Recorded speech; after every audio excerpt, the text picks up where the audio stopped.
Senhoras e senhores, boa noite, bom dia, boa tarde, boa madrugada. Se você está estudando a hora é boa, você sabe disso. Nós estamos aqui hoje para falar desse livro maravilhoso.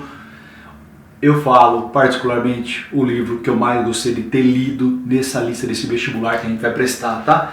Eu achei impressionante, difícil para burro, complicado, metafórico até o osso, político, social e que faz parte de uma literatura que às vezes foge um pouco ao nosso domínio, porque nós estamos falando lá de Angola, nós estamos falando de uma cultura que a gente precisa ter uma certa referência para entender algumas metáforas e aproveitar a beleza do livro, tá? E é isso que a gente vai trazer para você. Então a gente andou fazendo estudos de Angola, da história angolana, da literatura angolana, para que de repente você perceba que nessa história de antemão que uma lagartixa vai contar pra gente, você tem referências políticas seríssimas, disfarçadas de uma alegoria lindíssima e que ao final do livro a gente vai brincar e mostrar essas surpresas para vocês. E não é à toa que você vai ver, ó, tem uma osga aqui. Osga é uma forma de lagartixa, vamos dizer assim, lagartixa, tá?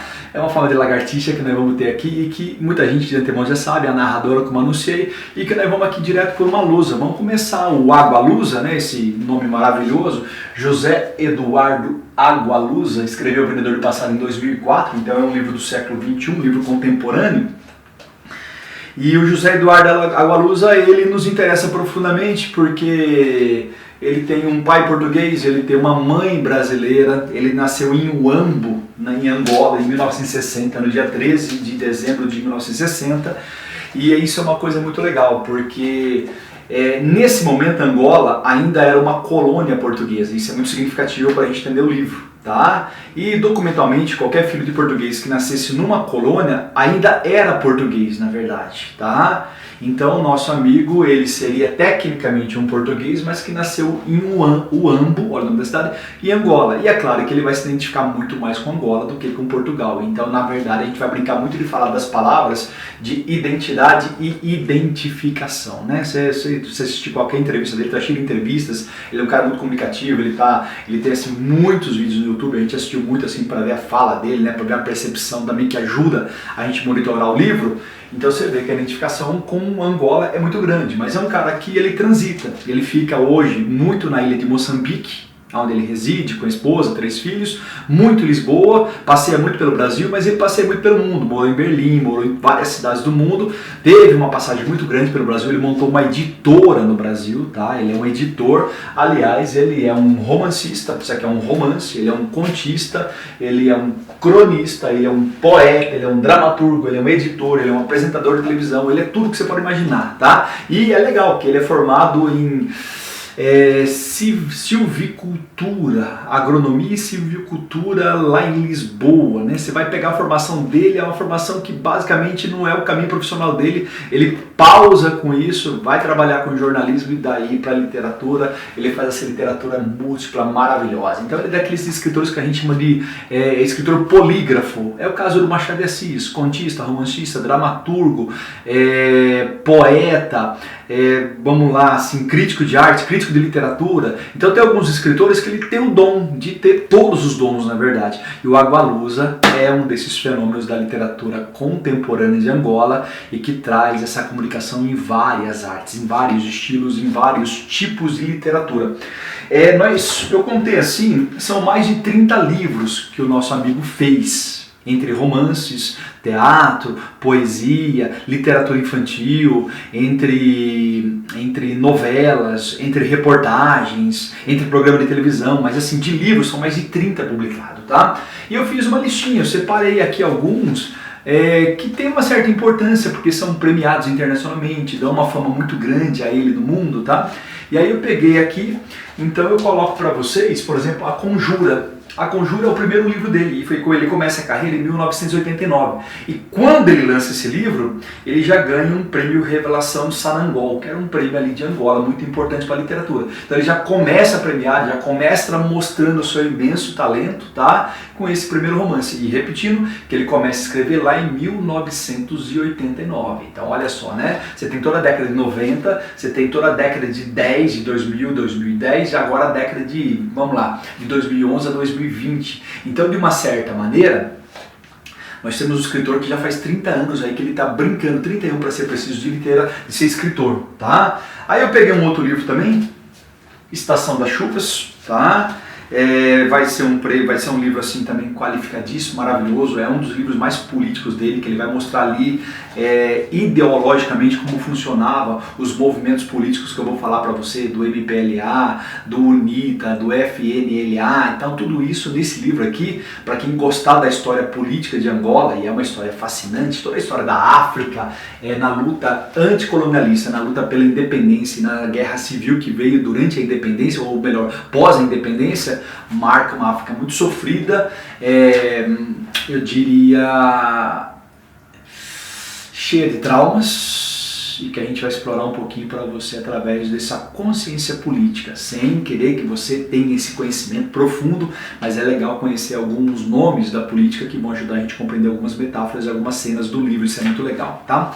Um outro livro que eu peguei, Nação Crioula, tá? É um livro maravilhoso, Nação Crioula, a correspondência de Fradique Mendes, vai ganhar o grande prêmio literário RTP. RTP é o grande canal, como se fosse o prêmio literário da Rede Globo, só que lá em Portugal, extremamente reconhecido. Então fui pegando livros que foram premiados, reconhecidos e são conhecidos internacionalmente, tá? Gosto muito do Fronteiras Perdidas, que vai ganhar o grande prêmio Camilo Castelo Branco, olha que bonitinho, tá? Estranhões e Bizarrocos é um livro de literatura infanto-juvenil e vai ganhar o grande prêmio Gulbenkian, que é um prêmio importante em Portugal, então ele é muito premiado em Portugal, ele é muito premiado em Angola, ele é muito premiado internacionalmente, vamos chegar nos prêmios internacionais, tá? As Mulheres de Meu Pai, uma peça teatral dele maravilhosa. Barroco Tropical é outro livro maravilhoso, tá? Ele tem nomes belíssimos da literatura. O Vendedor de Passados. Vendedor de Passados é uma das coisas mais bonitas que eu ouvi soar, assim, enquanto o título do livro, que é muito legal, tá? E ele vai ter um dos últimos livros dele, é o Teoria Geral do Esquecimento, que vai ganhar um prêmio internacional lá em Dublin, ele vai chegar à final, na verdade, desculpe assim, tá? E é um dos raros livros de língua portuguesa que já chegou no final dessa premiação. E o nosso Vendedor de Passados, que foi um prêmio que ele ganhou, que vai trazer também assim um prêmio internacional de altíssimo nível, sendo o primeiro livro de língua portuguesa a ganhar esse prêmio. Então, se a gente fosse ficar assim puxando o saco de titulação, como se isso importasse, é muito legal da gente entender que ele é um cara respeitadíssimo na língua portuguesa, ele é um cara respeitadíssimo no mundo, os seus livros são traduzidos para basicamente todos os idiomas, tá? Ele tem premiações em vários países internacionais que fogem da língua portuguesa e que já nos dá um aval de que é um cara interessante para a gente então entender um pouquinho.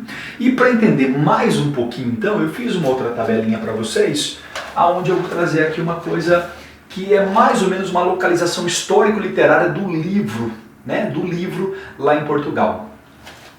Então a gente vai ter um princípio de contato europeu com a África ali no século XV para o XVI, quando o Diogo Cão montou base ali em Angola. Então por muito tempo Portugal teve uma influência em Angola ali durante o Renascimento, do século XV, XVI, XVII, ele montou base, ele viveu ali, mas muito no litoral, muito assim, numa faixinha estreita, ele nunca se aprofundou em Angola, né? Ele nunca avançou.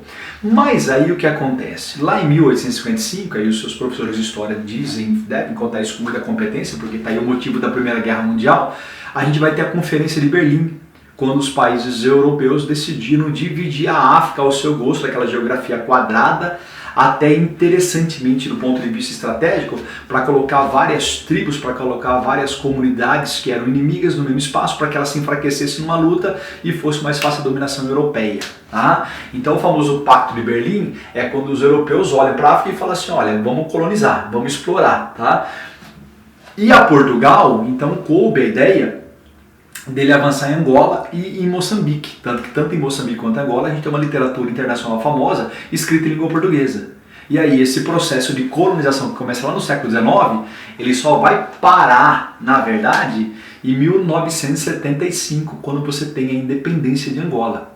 Então por muito tempo, Angola foi uma colônia de Portugal. Então com a administração portuguesa, com a imposição da língua portuguesa, com tudo que você pode imaginar. Então, seguindo um pensamento brasileiro para vocês entenderem, quando o Brasil é descoberto pelos portugueses, vamos entender o descoberto, tá? A gente vai ter todo um Brasil colonial. E esse Brasil colonial, se você pegar o século XVI, XVII no Brasil, ele é uma literatura assim feita do europeu sobre a terra que foi descoberta.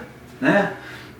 Então, de uma certa maneira, são as cartas do descobrimento, a literatura de catequese, textos de outros viajantes e historiadores. Então, de uma certa maneira, é uma literatura que retrata quem estava aqui, do ponto de vista europeu, retratando o exotismo de todo mundo.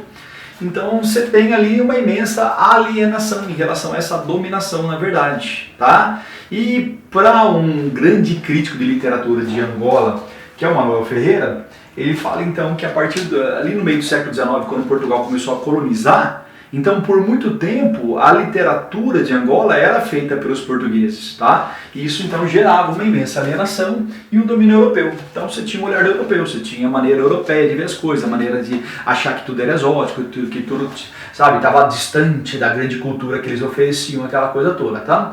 Então Angola passa essa coisa parecida. Quando você chega ali no século XVII, para o século XVIII no Brasil, você tem a presença do Gregório de Matos, você tem o Antônio Vieira fazendo alguns sermões com temática brasileira.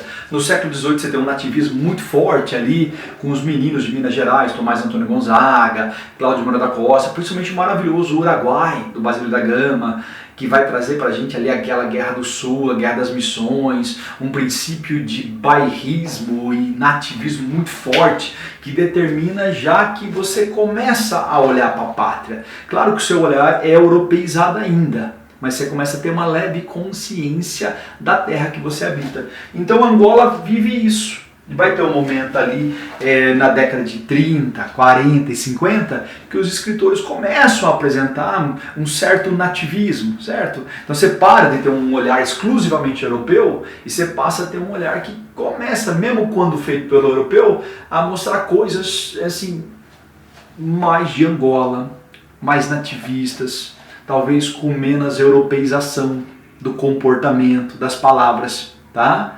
Agora, quando chega no século XIX, você vai lembrar que o Brasil tem a proclamação da independência.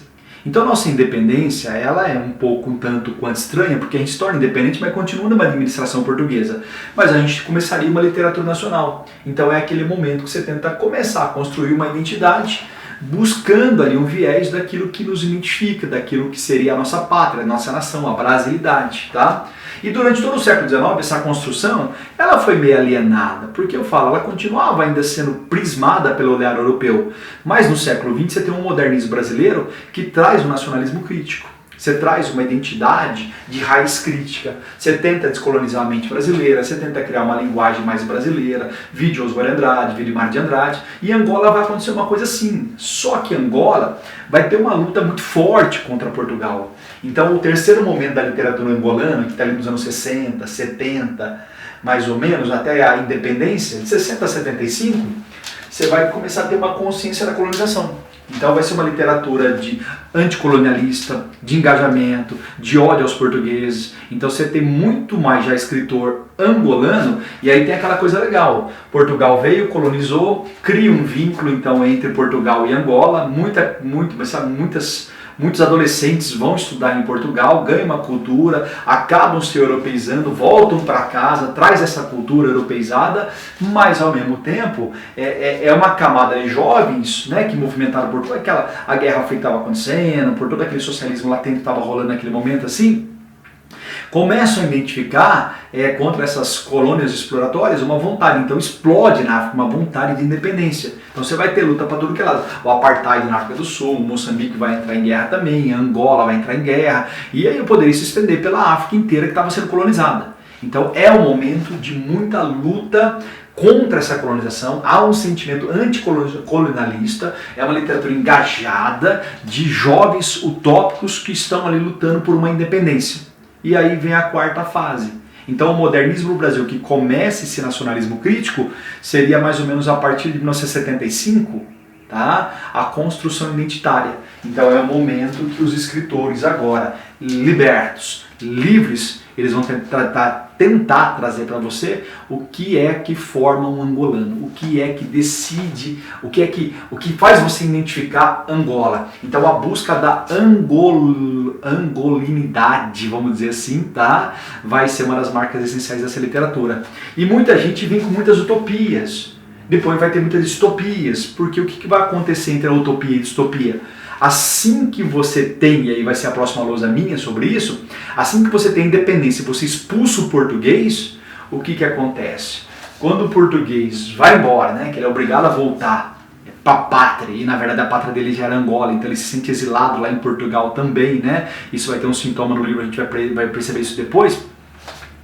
Na verdade, você vai ter vários movimentos políticos, ora apoiado pela União Soviética, ora apoiado pela República do Congo, ora apoiado pelos Estados Unidos, na tentativa de administrar Portugal. E um movimento chamado MPLA, Movimento Popular Libertação de Angola, vai assumir o controle através de um presidente ali, né, que de maneira totalitária, ele se impõe no poder, o famoso Agostinho Neto, que a gente vai falar um pouquinho para você também.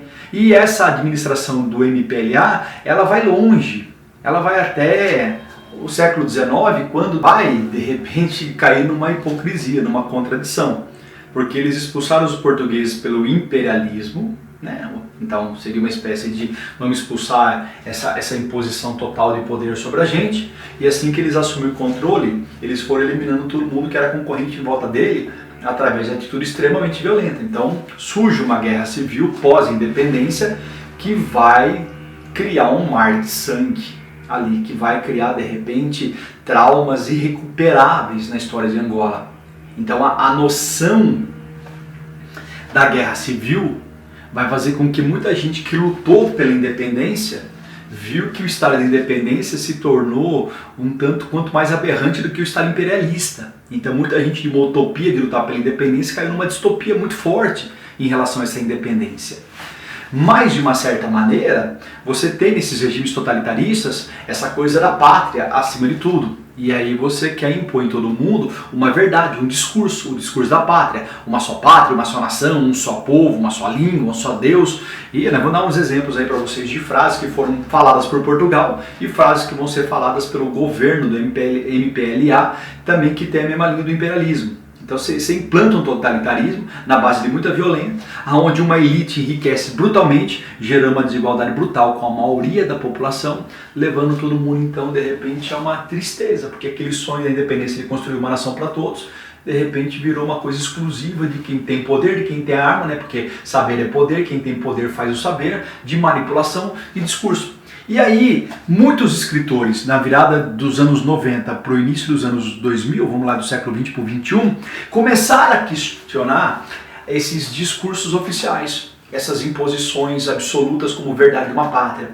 Porque sempre quem chega ao poder tem uma vontade muito louca de ir ao passado, de repente criar heróis para criar um pedigree e se justificar no presente e se perpetuar, na verdade. Né? A gente tem um monte de feriado que justifica isso pra gente. Então sempre quem está no poder quer criar. E às vezes quem está no poder quer apagar algumas coisas que poderiam ser prejudiciais ao seu governo e quer criar uma coisa em cima. Então na verdade, a verdade é um discurso. E é nessa linha que o vendedor de passados vai aparecer. E aí que o José Eduardo Agualusa, ele vem questionar esse sentimento identitário. Que ele vem fazer uma sátira a nação de Angola, porque ele vai mostrar perfeitamente como esses discursos oficiais, que se dizem verdadeiros, às vezes são construídos na base de imensas mentiras, mas por serem oficiais, acabam sendo impostos como verdade, é onde todo mundo acaba se submetendo a eles, e com o passar do tempo, você vai esquecendo das várias vozes que formaram aquela pátria, porque foram abafadas.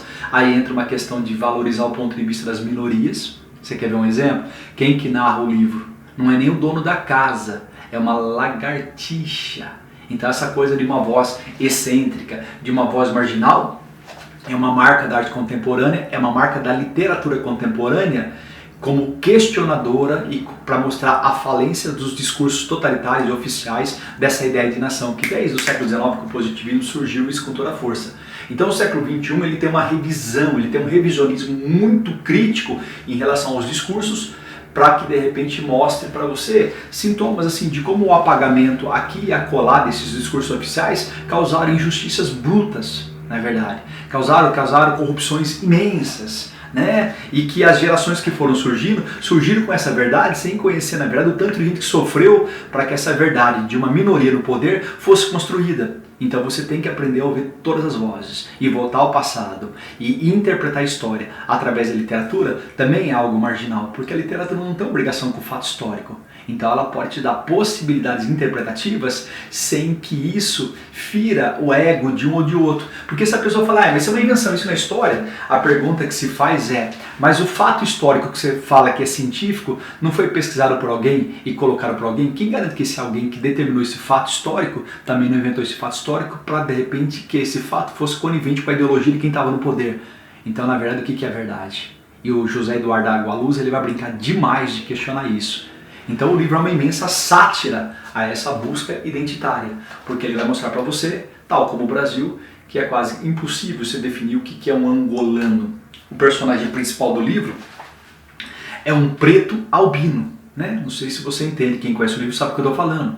Então o personagem principal, o protagonista, o cara que fabrica passados para a elite angolana, ele é um preto albino. Então é uma cor que define uma pátria. Então muito disso agora vai começar a ser nosso papo. Antes, porém, de eu entrar no livro e mostrar capítulo por capítulo e as metáforas que vão aparecendo e como a gente vai brincar com esse livro, tá? Eu quero que você me acompanhe em mais uma lozinha, bem rapidamente, até porque se eu falar muita coisa eu vou falar bobagem, que história não é minha área, mas eu fiz uma pesquisa muito séria para trazer para você informações muito legais que vão amparar minhas alegorias lá no final da nossa análise do livro, tá? Então dá uma piscada aí que eu já venho com uma nova lousa para a gente conhecer um pouquinho da história desses partidos políticos na administração da independência portuguesa. Pisca aí que eu já volto aqui.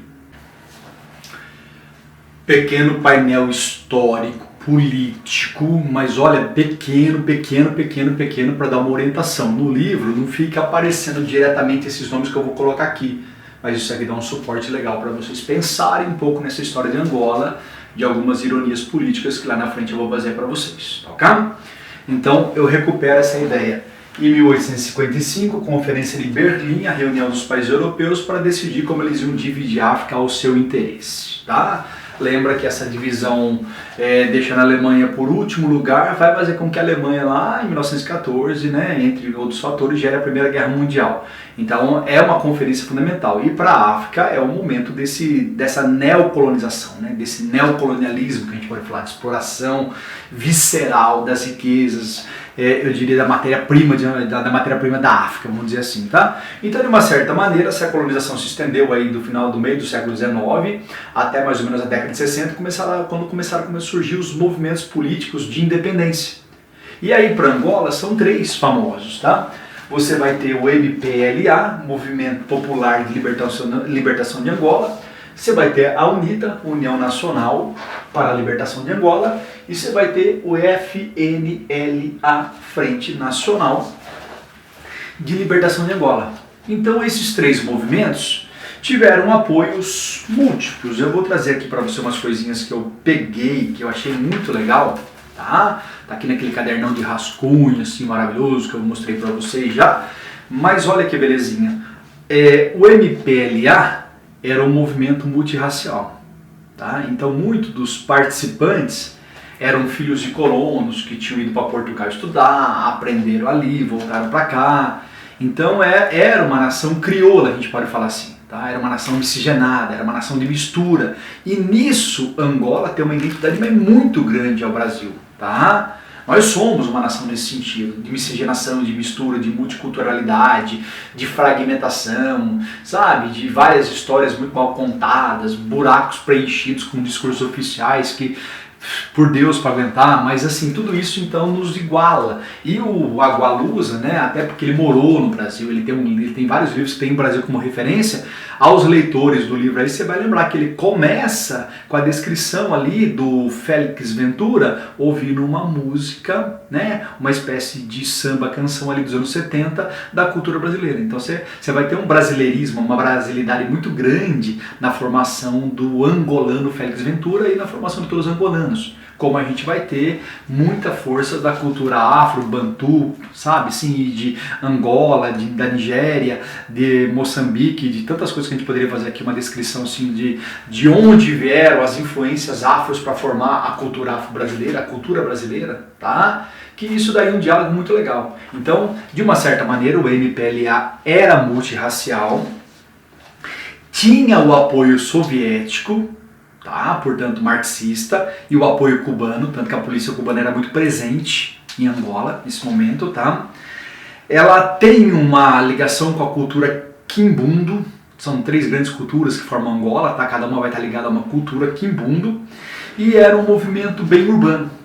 Porque quando houve a expulsão dos portugueses, então todo mundo acaba. Luanda é a principal cidade, tanto que a história se passa em Luanda. Muita gente voltando para Portugal, a guerra civil se estendeu pela zona rural. E essa guerra civil fez, de repente, haver uma migração gigantesca de muita gente que veio da zona rural para a zona urbana. Então, de uma certa maneira, todo mundo que se ligou ao mundo urbano acabou se ligando ao MPLA, o Movimento Popular de Libertação de Angola. Tá?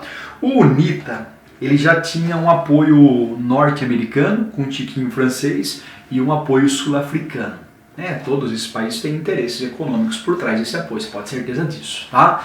E aí, nessa brincadeira, o UNITA ele acabava trazendo pra gente assim a cultura ovibundo, e ela tinha uma origem rural nas pessoas que tinham sido educadas nas missões protestantes. E em comparação a ela, tinha o FNLA, que tinha um apoio norte-americano, tá? Tinha um apoio norte-americano e da República do Congo, pelos seus interesses ali naquela parte. E era um movimento político ligado à aristocracia rural. Então vamos falar que a classe média proletária está ligada ao UNITA. A elite rural está ligado ao FNLA. E a população crioula, mestiça, urbana está ligada ao MPLA. E o MPLA vai assumir o controle. E quando ela assume o controle, por imposição surge um presidente, que é esse presidente chamado Agostinho Neto. Então, em 1975, ele tinha estudado em Portugal, ele era poeta, revolucionário, né? Ele falava assim, não vim aqui para fazer história, eu vim aqui para ser história e tal. Ele tinha um discurso maravilhoso, convincente, utópico, né? Que vai fazer parte daquele discurso que eu já coloquei no final, um só povo, uma só nação, então vamos construir Angola, aquela coisa toda, tá? E aí ele fica de 75 a 79 no poder. Aí ele faz uma viagem para a União Soviética, acaba falecendo misteriosamente lá, muita gente morre na União Soviética, envenenada, coisa misteriosa, até hoje isso não foi muito bem explicado, mas parece que um dos motivos era, de repente, o nosso amigo tá transitando de ideologia marxista para maoísta, uma coisa muito confusa, na verdade, tá? E aí o que acontece? Parece que o Agostinho Neto, transitando para uma outra influência, desagrada a União Soviética, tanto que numa visita lá ele desaparece, ele morre, né? Não é que ele desaparece, ele morre. Mas antes dele ir para a União Soviética e sofrer o que ele sofreu, surge um ex-ministro do interior do Agostinho Neto, chamado Nito Alves. Então Nito Alves era o ministro do interior. E esse Nito Alves, prevendo que Agostinho estava querendo dar um golpe para controlar total o poder, ele fez um contragolpe. E aí ele tentou criar lá um grupo para reagir e derrubar o governo do Agostinho Neto, porque o nosso amigo Nito Alves queria o retorno do marxismo. Só que o Agostinho Neto, ele vai atropelar todo mundo. Então ele vai falar que, na verdade, o Nito Alves estava querendo dar o golpe, ele era um traidor da pátria, tá? Então ele era um antipatriota e ele tinha que ser abatido, e todo seguidor dele tinha que ser abatido. E a partir do dia 27 de maio de 77, isso aqui é um dos dias mais sangrentos da história de Angola, tá? Todo mundo que era ligado ao Nito Alves foi chamado de fraccionista. Então os nitistas eram inimigos dos netistas. Entendeu? Os netistas ligados ao Agostinho Neto, que era o presidente. Os nitistas ligados ao ex-ministro do interior, que acusava o governo de golpe. E, portanto, ia dar um contragolpe. E o governo acusava eles de antipatrióticos. Como o governo tinha mais apoio, né? Tinha um apoio muito forte de fora e tinha muito mais armas, então começa o massacre. Inclusive, uma das falas maravilhosas do Agostinho Neto é: não haverá contemplações e não vamos perder tempo com julgamentos. Fuzila, mata. É fraccionista? Quer dividir a nação? Mata. Tem historiador que fala 8 mil, tem historiador que já falou 80 mil. A gente fica no número médio. Mais ou menos 40 mil pessoas entre 77 e 79 foram fracionados. Os nitistas foram aniquilados, foram apagados para a imposição do Agostinho Neto. E o Agostinho Neto sai vitorioso. Só que aí ele morre em 79 e aí alguém do MPLA, chamado José Eduardo dos Santos, assume o governo. E quando ele assume o governo em 79, ele vai governando de maneira totalitária. É muito engraçado, todo esse pessoal questionava o imperialismo, questionava de repente o abuso de poder do imperialismo, a totalidade, e de repente quando eles assumiram o poder, é um maldito gosto do poder, né, cara? Quando você está no poder, você começa a inventar tudo o que é necessário para você permanecer no poder. E aí, na base de imposição de muita violência, o MPLA foi se prolongando. O UNITA foi descartado, o FNA foi perdendo a força, e o UNITA e o MPLA foi se prolongando através do governo dos Santos. E esse governo, ele enfrenta um embate com um cara chamado José Savimbi, que é um cara fantástico na política de Angola, e aí, graças à ação do Savimbi, são conclamadas eleições em Angola. E essas eleições são conclamadas em 1992. Só que, obviamente, o MPLA, com certeza teve fraude, você pode imaginar tudo que é de pior, de corrupção, venceu. Então agora eles estavam democraticamente no poder e se perpetuou ad infinito. Entendeu que legal? E em 2002, o José Savimbi, né, que era o grande opositor, morreu. E aí o José Eduardo dos Santos, ele cria uma teoria. A teoria dele era mais ou menos assim: olha, nós somos um só povo, nós somos uma só nação. Eu acho que está na hora da gente esquecer o passado, gente. Ficar pensando em passado não serve para nada. Vamos esquecer, tudo bobagem, sabe? Não aconteceu nada, mas olha, estamos aqui, Angola é uma só. Só que não é uma só, Angola é uma multi-Angola. E aí você tem a criação de toda essa população que veio da zona rural para a cidade, e veio muita gente criando os musex, que são formas de favelas ali. Inclusive musex aparece numa das descrições do Félix Ventura e tudo mais assim. Gera uma população que sofre um descaso muito grande, que tem uma desigualdade muito grande. Na maior parte da sociedade angolana ela é pobre, de uma elite que se perpetuou no poder, que enriqueceu brutalmente através de uma ideia muito simples: vamos criar um apagamento do passado. Olha, hoje nós somos uma só nação, hoje nós acabamos com todos os problemas. Meu, para de ficar aí com essas ideologias bobinhas e não sei o quê. E é claro que quando um governo propõe um apagamento das barbáries que foram cometidas no passado, na verdade ele está querendo eliminar os crimes do qual ele tem responsabilidade. Mas como ele é o dono do poder, ele é o dono do discurso. E a partir do momento que você começa a ensinar nas escolas, nas faculdades, você começa a impor e você começa a eliminar todo mundo que vai na contramão, porque qualquer voz dissidente é um antipatriota, entendeu? Você não pode ter opinião própria, você não ser antipatriota, o que acontece? Você vai silenciando todos os discursos em nome de um discurso só. E esse discurso, a partir do momento que ele passa a ser ensinado, ele passa a ser, de repente, a verdade de todo mundo. E aí você constrói a verdade através do apagamento e da aniquilação, de repente, de 40 mil pessoas que nesses 2 anos... Depois desse tempo veio muito mais gente. E antes desse tempo veio muito mais gente ainda. Né? Calculava que só de minas terrestres ali em Angola haveria... Tanto que até hoje você dá um medo, cara. Você tem uma das profissões mais famosas que existe lá, é a desminagem. Né? Que a gente chama de sapador, né? Vamos falar disso no livro também. Então tudo isso era muito forte, tudo isso é muito forte ainda. Então os traumas... E tem muita gente que quer negar, por exemplo, o Holocausto. Tem muita gente que quer negar a ditadura. Tem muita gente que quer... Porque lhe interessa. Gente, que bobagem, não aconteceu nada, mimimi. A partir do momento que eu estou no poder, claro que eu vou falar de toda a voz que é dissidente da minha, que é mimimi, que está chorando de graça, que de repente está aí inventando coisinhas só para aparecer. Então, de repente, vamos lá de novo, criar um apagamento na história é uma marca do discurso do poder, para criar o discurso otimista, louvável, para tentar criar todo mundo em torno da ideia de uma nação, tá? Tem um pesquisador do século XIX que eu gosto muito, chamado Ernest Renan. Ele fala um texto sobre nações que ele fala assim, ó, eu peguei um pedacinho, ele fala: a essência de uma nação consiste em que todos os indivíduos tenham muitas coisas em comum e também que todos tenham esquecido muitas coisas. Criei herói no passado, nobre, e eu falo, nossa, que passado glorioso, então eu me sinto pertencente, eu quero dar continuidade. Para criar aquele herói, muita coisa foi apagada, principalmente aqueles que foram dominados, que foram exterminados, porque o imperialismo é uma marca do mundo, tá? São silenciados. E aí que entra a literatura contemporânea, aí que entra essa coisa do revisionismo crítico, aí que entra você ir pegar, não o discurso oficial, mas pegar de repente uma lagartixa, a osga, o eulálio, e mostrar nessa voz excêntrica, nessa voz marginal, a própria voz da literatura, que por si só é um discurso não oficial e, portanto, é capaz de ser mais verdadeiro do que o discurso oficial, porque o discurso oficial, ele mente em nome da manutenção do poder. Então, o que foi contado que é verdade? Então aí o que que acontece? Eu vou lá atrás e começo a criar heróis nobres para me dar pedigree e sustentar o meu poder e meu status hoje. Daí o nome do livro, Vendedor do Passado. Então muita gente da elite angolana frequentava a casa do Félix Ventura, que tinha a profissão de genealogista, esse historiador, e ia lá comprar, olha que legal, comprar passado. Então eles não queriam enxergar o passado de violência que eles cometeram nesse momento de guerra civil.